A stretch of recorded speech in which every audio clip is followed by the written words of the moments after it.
जीवन में किए गए हर कर्म का प्रभाव हमारे साथ रहता है, चाहे वह अच्छा हो या बुरा हो। समय के साथ हम जो भी बीज बोते हैं वो एक न एक दिन फल जरूर देते हैं। आज की कहानी हमें यही सिखाती है कि कर्मों का फल अटल है और जो कर्म हम करते हैं वो लौटकर हमारे पास जरूर आता है। नमस्कार दोस्तों, बौद्ध मोटिवेशन यूट्यूब चैनल में आपका दिल से स्वागत है। दोस्तों, आज की कहानी में हम आपको जीवन का पाठ बताएंगे। यह कहानी बहुत ही शिक्षादायक, लाभप्रद और ज्ञानवर्धक है। इस कहानी से आपको कर्मों की विधि ज्ञात होगी। तो आइए दोस्तों, जल्दी से कहानी को शुरू करते हैं। एक पुराने समय की बात है। एक संपन्न व्यापारी सुमेश अपने दोनों पुत्रों के साथ सुख समृद्धि में अपना जीवन बिता रहा था। सुमेश के व्यापार की जड़ें गहराई तक फैली थी। उसके व्यापार के हर कोने में मेहनत और ईमानदारी की छाप थी। सुमेश ने अपने व्यापार के साथ साथ अपने दोनों पुत्रों को जीवन के मूल्यों और कर्मों की गहराई भी समझाई थी, क्योंकि उसे पता था कि इंसान के कर्म ही उसके भविष्य का निर्माण करते हैं। सुमेश ने अपने व्यापार की शुरुआत बहुत ही साधारण ढंग से की थी। जब वह युवा था, उसके पास ना तो धन था और ना ही बड़े बड़े संबंध, लेकिन उसने अपनी मेहनत और ईमानदारी से एक छोटा सा व्यापार शुरू किया। शुरुआती दिनों में उसे बहुत ही कठिनाइयों का सामना करना पड़ा। कभी तो व्यापार घाटे में चला जाता, कभी वह धोखाधड़ी का शिकार हो जाता था, लेकिन सुमेश ने कभी भी हार नहीं मानी। उसकी माता ने बचपन से ही उन्हें एक बात सिखाई थी, कर्म लौटकर जरूर आते हैं, चाहे वो अच्छे हों या बुरे हों, परंतु मेहनत और ईमानदारी का फल कभी निष्फल नहीं जाता। धीरे धीरे समय बीतता गया और धीरे धीरे सुमेश का व्यापार बढ़ता गया। उसने कई शहरों में अपना नाम बना लिया, लेकिन उसके दिल में हमेशा से यही चिंता रहती थी कि उसके पुत्र भी अपने कर्मों के बारे में सही दिशा में सोचें और समझें। उसने अपने पुत्रों को अच्छी शिक्षा दी, व्यापार के गुण सिखाए, लेकिन वह ये बात भी चाहता था कि वे जीवन की सच्चाई और कर्म के फल को भी अच्छे से जाने। सुमेश ने सोचा कि वह क्यों ना अपने पुत्रों को एक दिन एक महत्वपूर्ण सबक सिखाए। उसने अपने दोनों पुत्रों को अपने पास बुलाया और उन दोनों से कहा, आज मैं तुम्हें दो कहानियां सुनाऊंगा।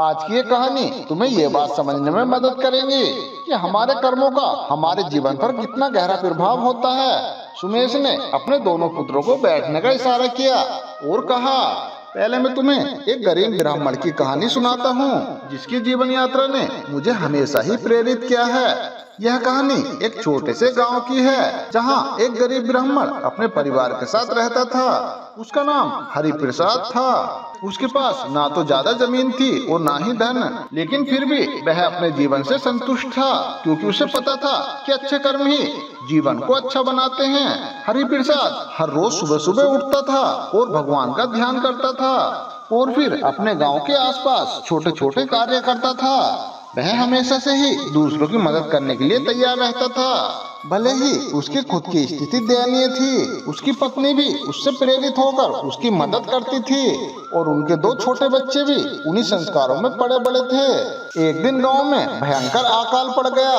सारी खेतीबाड़ी बिल्कुल बर्बाद हो गई और लोगों के पास खाने के लिए भी अनाज नहीं बचा। गांव में हर कोई परेशान था। लोग अपने अपने परिवार की पालन पोषण के लिए शहर जाने लगे, लेकिन हरिप्रसाद ने गांव को छोड़ने से मना कर दिया।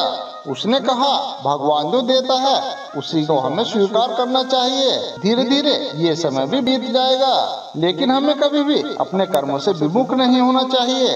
अगर हम दूसरों की मदद करेंगे तो भगवान हमारी मदद करेगा।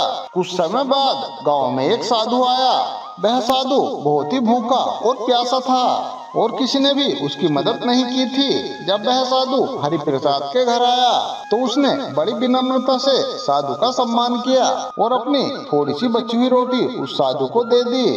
फिर उसकी पत्नी ने कहा, अगर हम भी भूख से मर जाए तो भला क्या फायदा।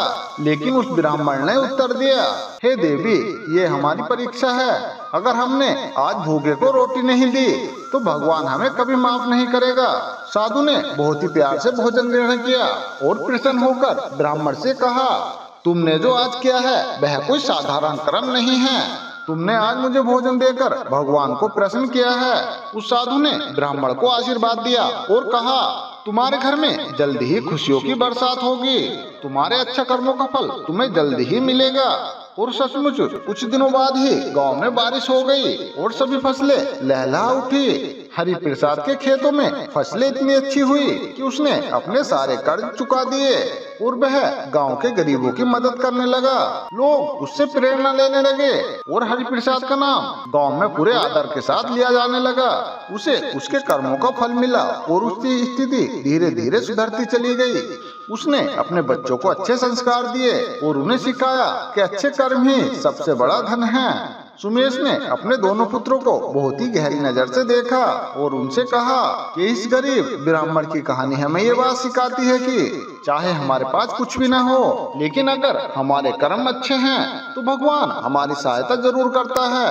हमारे कर्म ही हमारे असली साथी हैं। अब सुमेश ने अपने पुत्रों को दूसरी कहानी सुनानी स्टार्ट की, जो कि एक चोर की थी। सुमेश ने कहा, अब मैं तुम्हें एक चोर की कहानी सुनाता हूँ। उस चोर ने अपनी जिंदगी में कई सारी गलतियाँ की, लेकिन अंत में उसे अपने कर्मों का फल भुगतना पड़ा। यह कहानी एक शहर की है जहाँ एक चोर रहता था। उस चोर का नाम रघु था। रघु बचपन से ही चोरी करना सीख गया था, क्योंकि रघु के पिताजी भी चोरी ही करते थे। उसके पास चोरी करने के अलावा कोई और उपाय नहीं था, क्योंकि उसे यही सिखाया गया था। वह ये बात समझता था कि इस दुनिया में जीवित रहने का यही एक तरीका है। रघु ने कई सारे बड़े बड़े चोरी के काम किए और वह कभी पकड़ा भी नहीं गया। धीरे धीरे रघु बहुत धनवान बन गया। उसने अपना अच्छा घर बना लिया, लेकिन रघु के जीवन में एक खाली खाली पंसा था।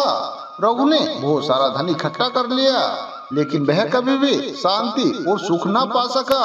उसकी पत्नी हमेशा उससे कहती थी कि तुम्हें यह गलत रास्ता छोड़ देना चाहिए, हम इस तरह से अपना जीवन नहीं जी सकते।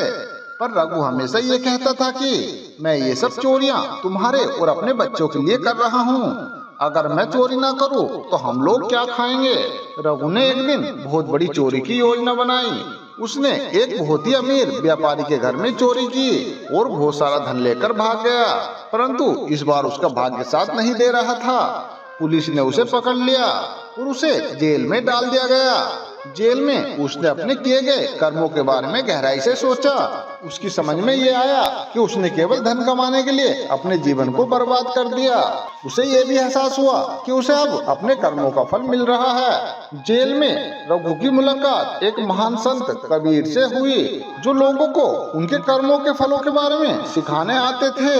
कबीर ने रघु से कहा, तुमने अपने जीवन में जो भी किया वो तो तुम्हारे कर्म थे, अब तुम्हें उनका फल भुगतना पड़ रहा है, लेकिन अभी भी समय है कि तुम अपने जीवन को बदल दो।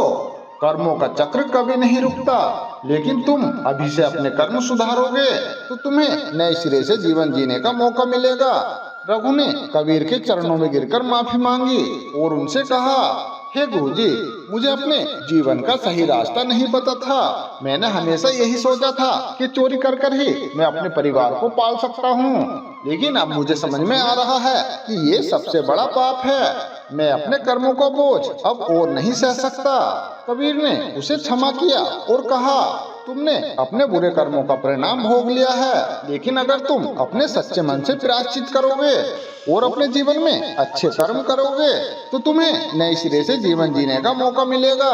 तुम्हें अपने परिवार के लिए सही तरीके से जीवन यापन करना चाहिए, ना कि चोरी और पाप के मार्ग पर चलकर। रवि ने कबीर के उपदेशों को अपने दिल से स्वीकार किया और जेल से छूटने के बाद उसने अपनी जिंदगी पूरी तरह से बदल ली। उसने छोटे छोटे काम करके बहुत ही ईमानदारी से अपने परिवार का पालन पोषण किया।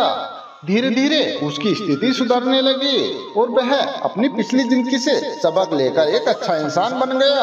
अब उसके परिवार में शांति और सुख था, क्योंकि उसने अपने जीवन के कर्मों को सुधार लिया था।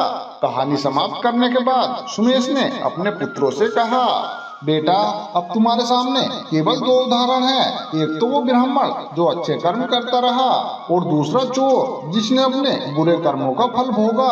तुम्हारे जीवन का भविष्य तुम्हारे अपने हाथों में है। यदि तुम सही दिशा में चलते हो, मेहनत और ईमानदारी से अपना काम करते हो, तो तुम्हारा भविष्य भी उज्जवल होगा। सुमेश ने एक लंबी सांस ली और अपने पुत्रों की ओर देखते हुए कहा, बेटा, हमेशा ये याद रखो कि कर्म कभी व्यर्थ नहीं जाते, वे लौट कर जरूर आते हैं। इसलिए हमेशा ही अच्छे कर्म करो, चाहे परिस्थिति कितनी भी कठिन क्यों न हो। उस दिन के बाद सुमेश के पुत्रों ने अपने पिता की बातों को बहुत गंभीरता से लिया और अपने जीवन में हमेशा अच्छे कर्म करने का संकल्प लिया। सुमेश को इस बात का गर्व था कि उसने अपने पुत्रों को जीवन का सबसे महत्वपूर्ण उपदेश सुना दिया था। कर्म लौटकर जरूर आते हैं। सुमेश के दोनों पुत्र आदित्य और विवेक अपने पिता की बातों को बहुत ही गहराई से सुन रहे थे। उनके जीवन पर अपने पिताजी के द्वारा सुनाई गई कहानियों का गहरा प्रभाव पड़ा था। आदित्य जो बड़ा पुत्र था, वह अक्सर व्यापार और अपने जीवन के बारे में सोचता था, लेकिन उसे कभी इस बात का एहसास नहीं हुआ था कि कर्मों का जीवन पर इतना गहरा असर होता है। वहीं विवेक जो छोटा था, वह अक्सर मौज मस्ती और लापरवाही में ही रहता था, पर आज उसने पहली बार ये महसूस किया था कि उसे अपने जीवन को गंभीरता से लेना चाहिए। रात हो चुकी थी, तभी सुमेश ने अपने पुत्रों से कहा, बेटा अब वो समय आ गया है कि तुम दोनों सोचो कि तुम्हें अपने जीवन में किस दिशा में जाना है। मैं हमेशा ही तुम्हारे साथ रहूंगा, लेकिन अंततः तुम्हें अपने कर्मों का सामना करना होगा। अब तुम दोनों जाकर आराम से सो जाओ, कल से हम अपने जीवन की एक नई शुरुआत करेंगे। सुबह होते ही सुमेश ने अपने दोनों पुत्रों को फिर से बुलाया। उसने कहा, आज मैं तुम्हें अपने व्यापार के कुछ और गहरे सिद्धांत सिखाऊंगा। व्यापार केवल धन कमाने का माध्यम नहीं है, बल्कि यह भी एक अवसर है कि हम अपने कर्मों को सही दिशा में लगाएं। ये बात हमेशा याद रखो, व्यापार में भी अच्छे कर्म करने से ही सफलता मिलती है।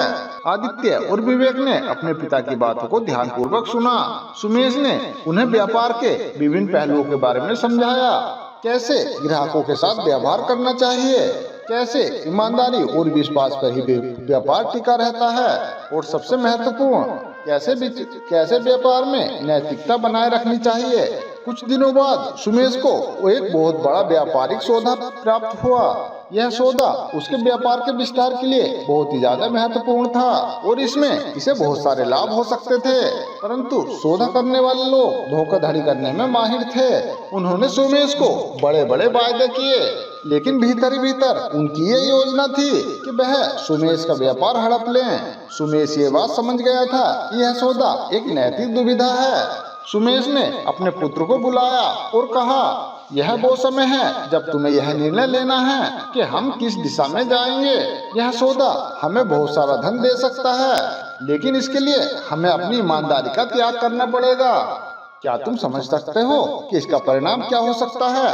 आदित्य और विवेक ने कुछ देर तक विचार किया। आदित्य ने कहा, हे पिताजी, हमें कभी भी अपनी नैतिकता और ईमानदारी का त्याग नहीं करना चाहिए, चाहे कितना भी बड़ा अवसर क्यों न हो। हमने आपकी कहानियों से ये सीखा है कि जो कर्म हम करते हैं वही हमारे भविष्य का निर्माण करते हैं। यदि हमने इस सौदे में गलत रास्ता अपनाया तो हम अपने ही कर्मों से हार जाएंगे। विवेक ने भी अपनी सहमति से सर हिलाया और कहा, पिताजी, हम वो व्यापार करेंगे जो हमें सही लगेगा और जिसमें हम किसी को धोखा न दें। हमारे अच्छे कर्म ही हमारे सबसे बड़े साथी हैं। सुमेश को अपने पुत्रों पर गर्व हुआ और सुमेश ने ये निर्णय लिया कि वह अपने सौदे को ठुकरा देगा और वह अपने व्यापार को ईमानदारी से चलाएगा। उसके लिए यह एक कठिन निर्णय था, लेकिन उसने देखा कि उसके पुत्र सही मार्ग पर जा रहे हैं। धीरे धीरे समय बीतता गया और सुमेश के व्यापार ने काफी ऊंचाइयां छू ली थी।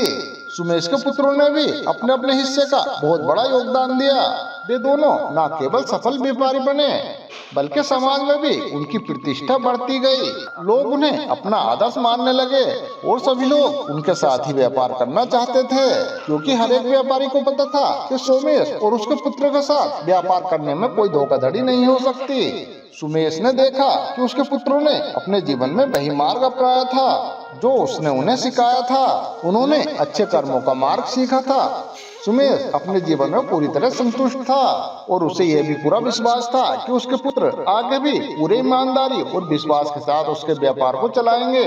एक दिन जब सुमेश बूढ़ा हो गया, उसने फिर से अपने पुत्रों को अपने पास बुलाया। सुमेश ने कहा, तुम दोनों ने जो कुछ भी सीखा वो सब तुम्हारे कर्मों का फल है। मैंने तुम्हें केवल एक रास्ता दिखाया था, लेकिन तुमने अपने जीवन को उसी दिशा में ढाल दिया। अब तुम्हारे कर्म तुम्हें और भी ऊंचाइयों तक ले जाएंगे। इस बात को हमेशा ध्यान रखो कि हमेशा अपने कर्मों का ध्यान रखना, क्योंकि वही तुम्हारे भविष्य का निर्माण करेंगे। आदित्य और विवेक ने अपने पापा के चरणों में गिरकर उन्हें प्रणाम किया और कहा, हे पिताजी, हम आपके आभारी हैं कि आपने हमें जीवन का सबसे बड़ा पाठ सिखाया। हम आपके सिद्धांतों को जीवन भर अपनाए रखेंगे। सुमेश की आंखों में संतोष और गर्व की चमक थी। उसने अपने जीवन को बहुत ही सफल और पूर्ण समझा, क्योंकि उसने न केवल अपने व्यापार में सफलता पाई थी, बल्कि उसने अपने पुत्रों को भी अच्छे कर्मों का मार्ग दिखाया था। सुमेश की कहानी यह इस बात को सिद्ध करती है कि कर्म कभी भी किसी को छोड़ते नहीं हैं, चाहे वह गरीब ब्राह्मण हो, चाहे धनी व्यापारी, चाहे वो चोर हो या साधु, सभी को अपने अपने कर्मों का फल भोगना ही पड़ता है। अच्छे कर्म हमारे जीवन को संवारते हैं और बुरे कर्म हमें विपत्ति में डालते हैं। इसलिए ये आवश्यक है कि सदैव हम अच्छे कर्म करें, चाहे हमारी परिस्थिति कैसी भी हो। तो दोस्तों, कैसी लगी आपको ये कहानी? अगर ये कहानी आपको अच्छी लगी हो तो वीडियो को लाइक और चैनल को सब्सक्राइब जरूर कर देना। तो मिलते हैं दोस्तों इस तरह की एक और नई कहानी लेकर। तब तक आप अपना ध्यान रखिए और हमेशा खुश रहिए।